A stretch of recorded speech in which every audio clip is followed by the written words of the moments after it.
ఇక్కడ కనిపిస్తున్న ఈ వ్యక్తిని చూడండి. ఇతను వేసిన ఒకే ఒక జోక్ కారణంగా కోటీశ్వరం నుంచి బిచ్చగాడిగా మారిపోయాడు. వేల కోట్ల రూపాయలు రాత్రికి రాత్రే మాయమైపోయాయి. తను ఉంటున్న లగ్జరీ ఇల్లు, వాడే ప్రైవేట్ విమానం అమ్మాల్సి వచ్చింది. తన పిల్లల్ని లగ్జరీ స్కూల్స్, అపార్ట్మెంట్స్ నుంచి వీధిలోకి తీసుకురావాల్సి వచ్చింది. ఇతని పేరు జెరాల్డ్ రాట్నర్. ఇతను జ్యువెలరీ ఇండస్ట్రీలో చాలా ఫేమస్ బిజినెస్ మ్యాన్. ఇతని కంపెనీ వాల్యూ దాదాపు 1.2 బిలియన్ యూరోస్ ఉండేది. మన ఇండియన్ కరెన్సీ ప్రకారం దాదాపు 12,000 కోట్ల రూపాయల పైనే ఉండేది.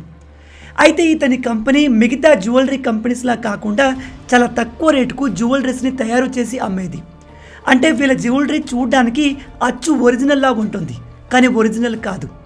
ఉదాహరణకి చెప్తున్నాను, 8 కోట్ల రూపాయల డైమండ్ నెక్లెస్ చూడడానికి ఇలా ఉంటే వీళ్ళు సేమ్ ఇలాంటి నెక్లెస్నే కేవలం 80,000 రూపాయలు తయారు చేస్తారు. క్వాలిటీలో చాలా చేంజ్ ఉంటుంది, కానీ చూడడానికి మాత్రం సేమ్ ఇలాగే కనిపిస్తుంది. ఇలా ఇతని కంపెనీ వేల కోట్ల ప్రాఫిట్ని, బిజినెస్ని సంపాదిస్తుంది. కానీ సడన్గా ఒకరోజు ఇతను తన కంపెనీ మీటింగ్ జరుగుతున్నప్పుడు నవ్వుతూ తన ప్రోడక్ట్ పైన ఇలా జోక్ చేశాడు. People say to me, how can you sell this for such a low price? I say because it's total crap. దీని అర్థం, మీరు ఇంత తక్కువ ప్రైస్లో ఇలాంటి జ్యువెలరీని ఎలా అమ్మగలుగుతున్నారు అని అడిగితే ఇతను అన్నాడు, అది కంప్లీట్ క్రాప్ అండ్ చీప్. జనాలు కొంటున్నారు, మేము అమ్ముతున్నాము అంతే అంటూ చాలా నెగ్లెన్సీతో కస్టమర్స్ని అవమానించినట్టుగా జోక్ చేశాడు.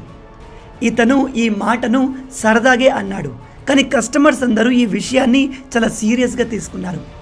దాంతో నెక్స్ట్ డే నుంచే ప్రజలు వీళ్ళ కంపెనీ జ్యువెలరీస్ని కొనడం మానేశారు. చూస్తుండగానే కంపెనీ కంప్లీట్గా కొలాప్స్ అయిపోయింది. అందుకే గుర్తుపెట్టుకోండి, మనం ఒక పొజిషన్లో ఉన్నప్పుడు మాట్లాడే ప్రతి మాటను ఆలోచించి మాట్లాడాలి, లేదా అది మన భవిష్యత్తును పూర్తిగా మార్చేస్తుంది. ఇతను ఎంతో అద్భుతంగా సాగుతున్న తన బిజినెస్ని తానే సర్వనాశనం చేసుకున్నాడు. సొంత ప్రైవేట్ జెట్లో తిరిగేవాడు చివరికి రోడ్డు మీద పడ్డాడు. అందుకే మన పెద్దలు అంటారు, నోరు మంచిదైతే ఊరు మంచిది అని. ఇలాంటి సామెతలు ఊరికే పుట్టవు, వాటి వెనకాల డీప్ మీనింగ్ ఉంటుంది. ఇలాంటి అమేజింగ్ ఫ్యాక్ట్స్ కోసం లైక్ అండ్ ఫాలో చేయడం మర్చిపోవద్దు.